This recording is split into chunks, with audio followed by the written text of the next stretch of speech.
There's an adage, you either eat to live or you live to eat. And I live to eat. I love food. At breakfast time, I'm already thinking about what am I gonna have for lunch. In a beautiful city like Chicago, I do my research. I make my Google map. I find the best places to have their pizza, their hot dogs, because the food tells a story about a city, and I know that. And at some point during a trip, I'm thinking about how many meals do I have left to enjoy? Now, I started to reflect more about my stories around food and my thinking around food. These first two examples are about what's on the plate. And I started to ask different questions. These questions were more about, whom am I eating with? What is the experience around food that I'm having with another person? Because I know that food is a universal experience. Everyone has stories around food and experiences around food, and everyone can connect around food across individual differences, cultural differences, and even generational differences.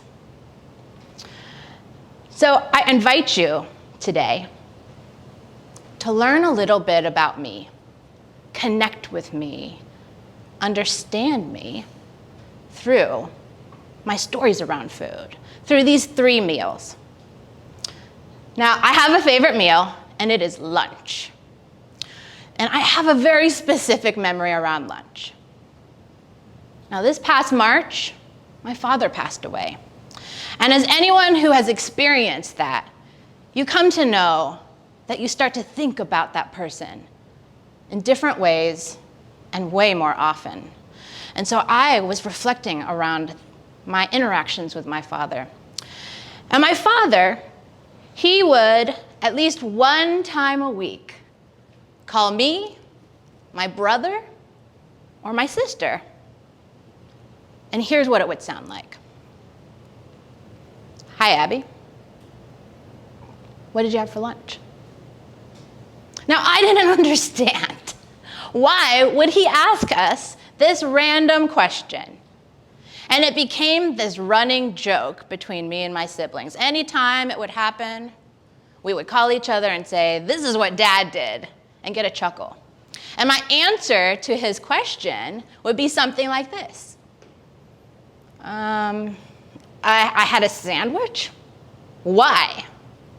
And the conversation would stop there. Now, I only came to understand this after his passing. My father wasn't asking me what I was eating. He was asking me this question to connect with me, to connect with us, his children, who are of a different time, a different place, and truly a different culture. So his question really wasn't, what's for lunch? It was, how are you bringing joy into your life today? Because he knew the 3 of us love food, and we connect around food. And he knew that we found joy in food, and he wanted to know how his children were experiencing food and joy. Now, I have 2 wishes about this memory. My first wish is that I could have another meal with my father, to learn more about him, to learn who he is at a deeper level. My second wish is this.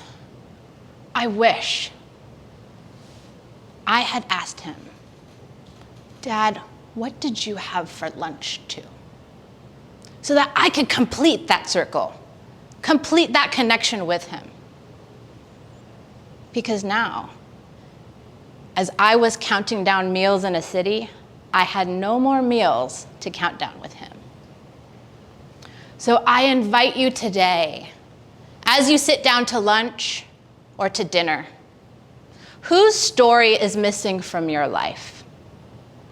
Who might you make a different connection with, a deeper connection with? How can you do that with food?